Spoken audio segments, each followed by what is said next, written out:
Hello students, today in history we are going to study the chapter number 1, Discovering the Past. We have already learnt in the previous class that history is the study of the past.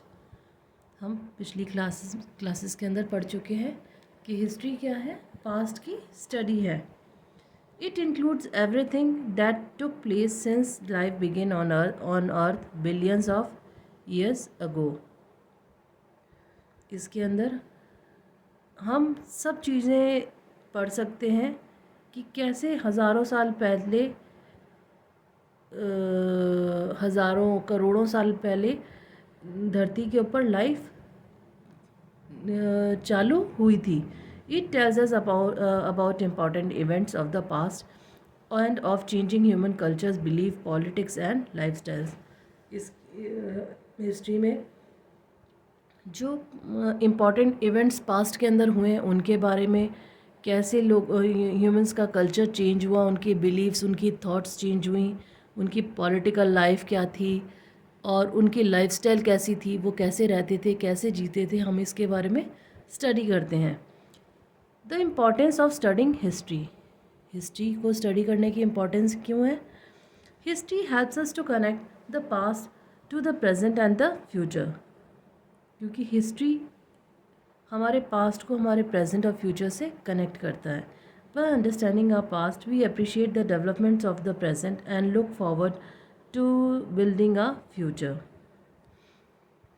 History is the study of life, culture and tradition of different groups of people that lived at different times.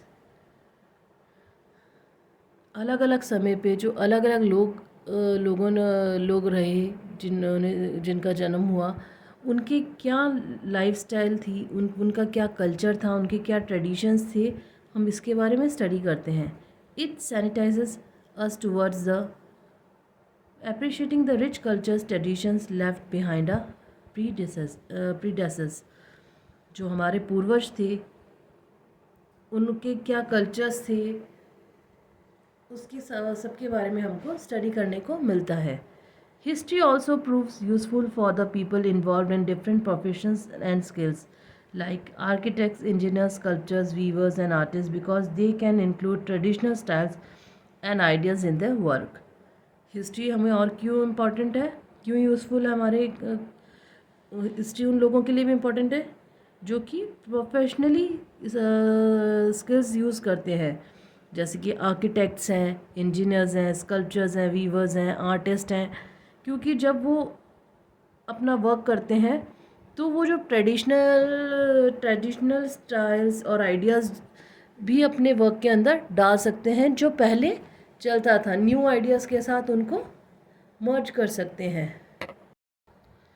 History helps environmentalist understand the reason for the depletions of nature's resources over a period of time and to think about remedial measures to sustain our environment. Study of this subject helps us to develop questioning mind and a broad vision, as it is not limited to a particular aspect but includes a variety of topics like economy, education, politics, society and many more. Ways of writing dates in history. History में कौन कौन से तरीके हैं तारीखें लिखने के? To denote time periods we use BCE, which stands for Before Common Era, and CE, which stands for Common Era. 1 century has 100 years. The first century CE started on 1st January 1 CE and ended on 31st December 100 CE, while the 15th century comprises the period between the years of 1401 CE to 1500 CE. Which century are we living right now? हम अभी कौन सी century में जी रहे हैं? 21st century. The timeline helps us to understand history. जो timeline है वो हमें हिस्ट्री को समझने में मदद करती है. It helps us to understand what happened, when, how much time passed between the different events and most Importantly, it helps us to put events and instance in order of their occurrence. This can be also termed as chronology. Ways of studying the past. The period before history, where events were not recorded as, and humans did not know how to write, is called prehistory. वो time period before history, वो time period जब लोगों को लिखना नहीं आता था, उनको रिकॉर्ड करना नहीं आता था, वो टाइम पीरियड क्या कहलाता है? Prehistory. History is the period that comes after humans learn how to read and write. History is the period, history कब से स्टार्ट है? जब से ह्यूमंस को लिखना और पढ़ना आया. In order to learn about history and prehistory, archaeologists study different kinds of sources of history. History और प्री हिस्ट्री को समझने और समझने के लिए आर्कियोलॉजिस्ट ने क्या किया? उन्होंने different kind of sources history के ढूंढे. Broadly these sources can be classified into two types. इन जो ये सोर्सेज हैं उसको हम दो टाइप्स में क्लासीफाई कर सकते हैं: literally sources and archaeological sources. Literary sources which are related to books और रिटन रिकॉर्ड्स. लिटरेरी सोर्सेज हम हिस्ट्री को कैसे समझ सकते हैं? दो तरह से. एक तो लिटरेरी सोर्सेज जो कि which are related to books या रिटन रिकॉर्ड्स, जो हमें पुराने रिटन रिकॉर्ड्स या बुक्स मिलते हैं उससे. Second, archaeological sources which are related to excavated remains. दूसरा आर्कियोलॉजिकल सोर्सेज जो कि हम जैसे हम खुदाई करके वहाँ के जो रिमेन्स जो बची हुई चीज़ें हैं उससे हम हिस्ट्री के बारे में पता करते हैं. Now let us examine these sources one by one. Archaeological sources. Archaeologists study materials, remains from the past like fossils, vessels, burial sites, artifacts, relics, and weapons through the process of excavations. These are called archaeological finds. Archaeologists study material remains from the past. Archaeologist कहाँ से study करते हैं? Past की जो बची हुई चीज़ें हैं, जैसे कि फॉसिल्स हैं, हड्डियाँ वगैरह, वेसल्स हैं, जो पॉट्स वगैरह मिलते हैं, बरियल साइट्स जहाँ पर उनको दफनाया जाता था किसी को मरने के बाद, आर्टिफैक्ट्स, रेलिक और वेपन्स जो औजार मिलते थे उनसे. Through the process of excavations. कौन से प्रोसेस से? एक्सकवेशंस, खुदाई करके. These are called the archaeological finds. By examining them archaeologist can reconstruct the past by finding out how old they are, what they were used for, and what type of material was used to make these objects. खुदाई से जो चीज़ें मिलती हैं उससे archaeologist क्या पता कर सकते हैं कि वो कितने पुराने हैं, कौन सी सदी के हैं, वो क्या चीज़ है जो भी रिमेन्स उनको मिलते हैं, वो किस काम में आते थे और वो किस मटेरियल से बनते थे.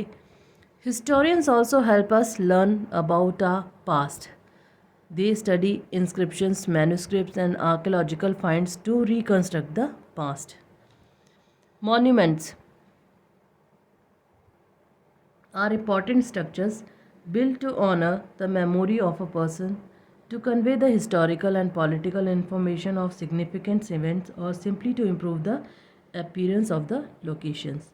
Inscriptions are important message records or accounts of the order of various kings engraved on hard surface like pillars, temple walls and caves. Inscriptions क्या है? वो इम्पॉर्टेंट मैसेज या रिकॉर्ड्स हैं जो कि जो अलग अलग राजाओं के द्वारा एनग्रेव किए गए थे, खुदवाए गए थे किस पर? हार्ड सरफेस पे, लाइक पिलर्स, टेम्पल वॉल्स या केव्स। किसी भी पिलर के ऊपर, टेम्पल्स की, मंदिरों की दीवारों पर, या गुफाओं के अंदर। Coins.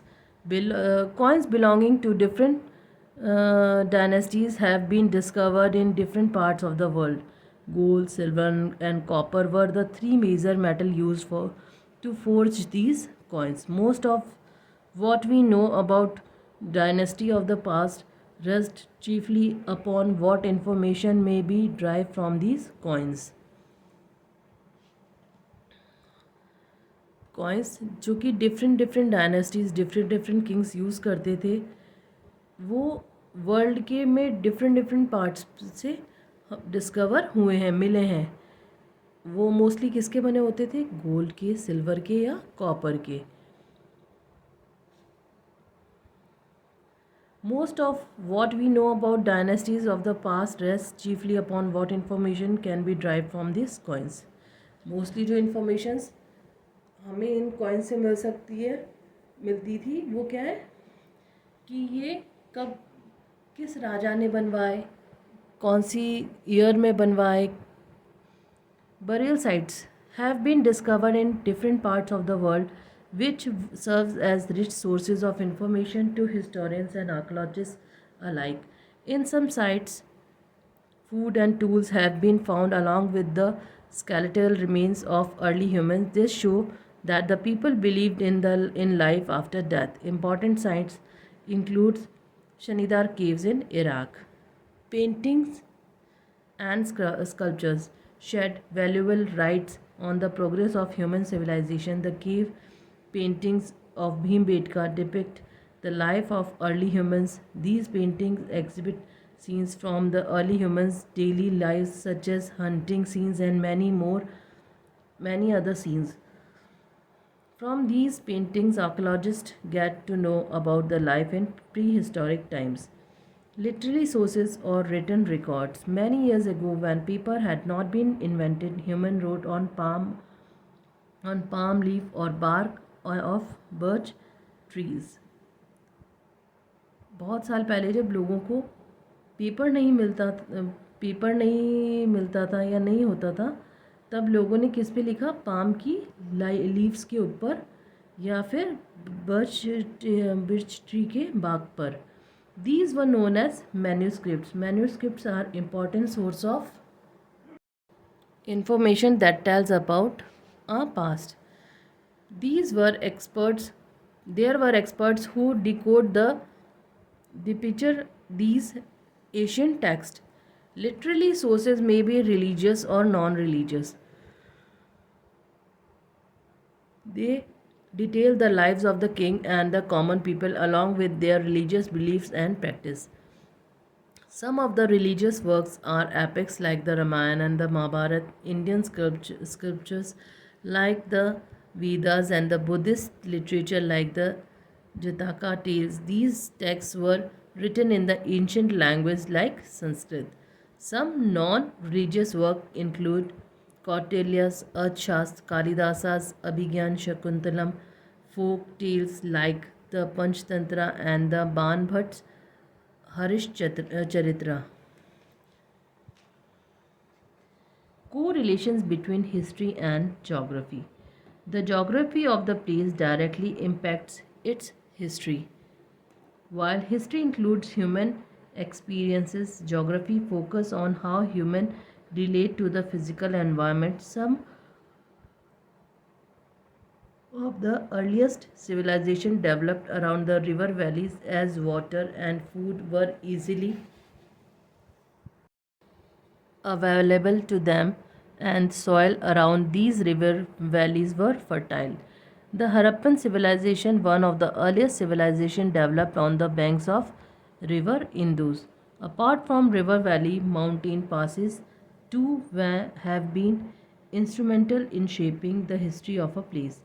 The Khyber Pass, connecting Afghanistan and Pakistan, was an important trade route and paved the way of foreign inventions like those of Alexander and the Great and the